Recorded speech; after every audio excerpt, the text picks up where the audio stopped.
We all face this choice, time or money. We don't often think of it that way, but that really has a lot to do with it. We pursue a lifestyle, or we pursue some time of our own, or pursue career success. We're going to talk about some fascinating people in an unusual place who've made their choice. We'll tell you about it coming up on KRON News Weekend.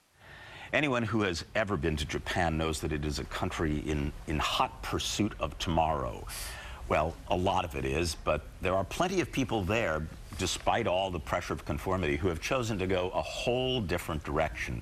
And the direction they have headed in is an area that we can all learn from.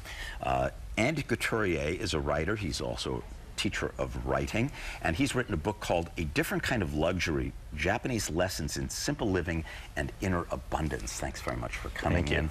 So you lived in Japan for 4 years, and you found these people, what is it, 11 men and women, who just don't fit the mold that we have, or the stereotype we have. Can you tell us about it? Yeah, I was very surprised to meet them because we just went over there to teach English and doing some environmental work. We had an opportunity to meet this amazing person, Atsuko Watanabe, and she did not fit the stereotype at all. She was very straightforward and challenged both me and anyone who she disagreed with, and she invited us up to her place in the country where she said she grew her own food and cooked on a wood fire and lived in an old farmhouse, and we had no idea that that kind of life was still existing in rural Japan. So she chose to be off the grid, in effect, what we would call off the grid. Right, right. But it's very different than here in a lot of ways because there's a sort of deeper Buddhist background, and there are these old houses that you can rent very cheaply, and there's these terraced rice paddies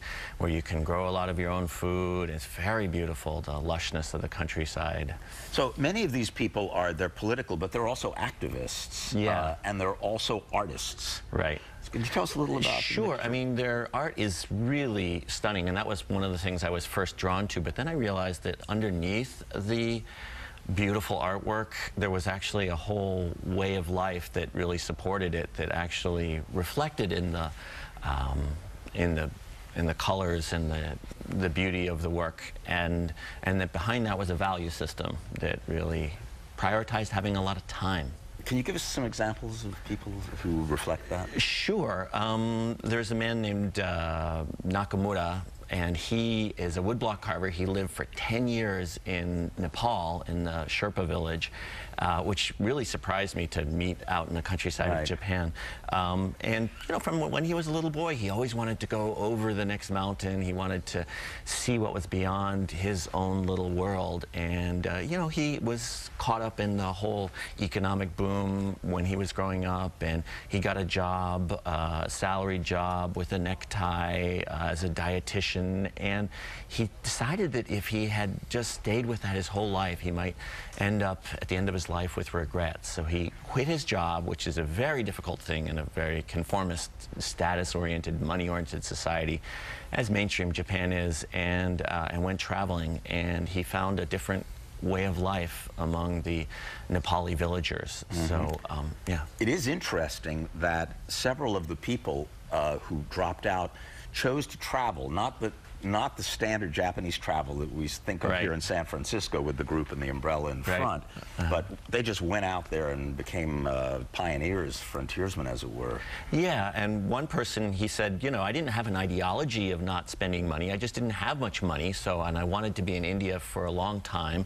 So, you know, he learned how to do that, and he was able to reduce his desires, have less things, couldn't carry very much of it, and says, I could probably live the same way in Japan.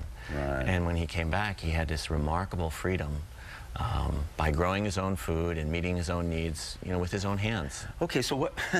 It's not supposed to be a how-to book, but what can we take away from it? We don't live in a society of the same pressure for conformity to some extent. Right.